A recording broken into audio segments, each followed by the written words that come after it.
devastating strike that is likely to claim lives of patients in intensive care units and public hospitals involving senior surgeons and clinical officers is in the offings.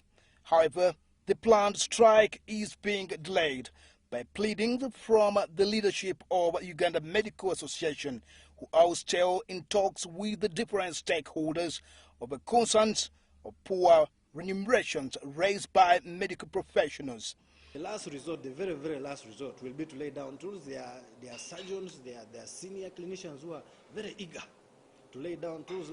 But we as their leaders are saying, no, we have to exhaust all options.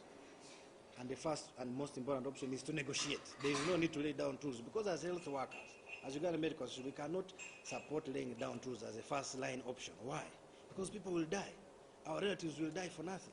And these guys who are deciding are comfortable in their rooms, air conditioned. So that is option C. Option B is to go back to the drawing table and renegotiate.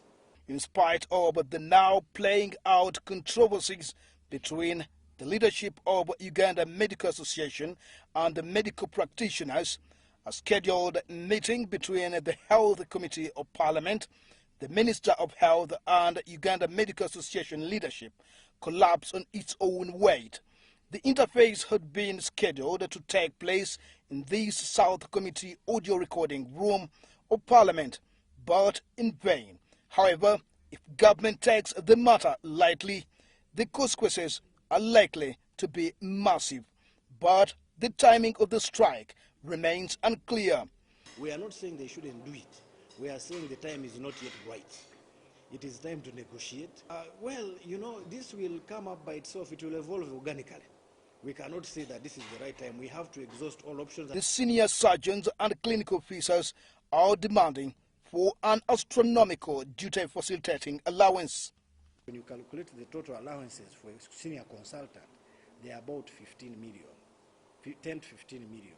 And the least allowances for a medical officer or intern doctor, they are about 3.5 million.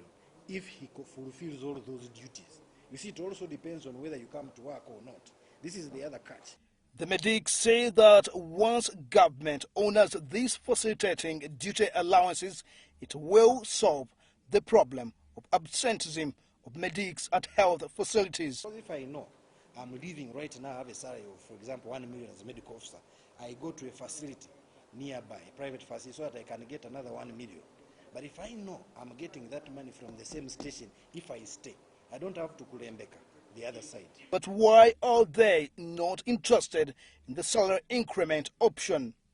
We have decided not to go for a salary fix because of the single spine structure of government, which means that if the salary changes, also that for other civil servants have to change. And we are saying the work of a doctor or a health worker is unique. When you are enjoying your evening in the bar, for us we are in theater operating patients. When you're in a wedding, for us we are there attending to patients, mothers who are giving birth, okay? When you're in a church, there may be an emergency. Sometimes the doctor is just about to have supper and is called to go and attend to a mother who has come or a road traffic accident on Massacre Road. They claim that once government insists on the salary increment option, it will definitely not address the problem of absenteeism. The salary, the current system depends on salary, meaning that whether I'm paid or not, I may come or I may not come. And it is not working as much as government wants, because government is paying me 1 million, and I estimate as a doctor, I say 1 million, maybe I should work 2 to 3 times a week. Ekwaro couldn't justify his argument.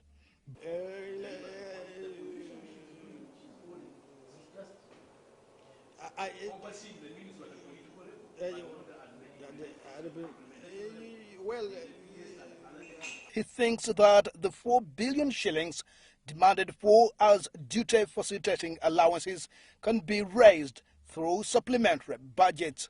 And our supplementary will be one of the most, one of the least small supplementaries of only 4 billion, which is nothing. Government has been generating hundreds of billions of supplementaries for, defense, for other sectors, okay?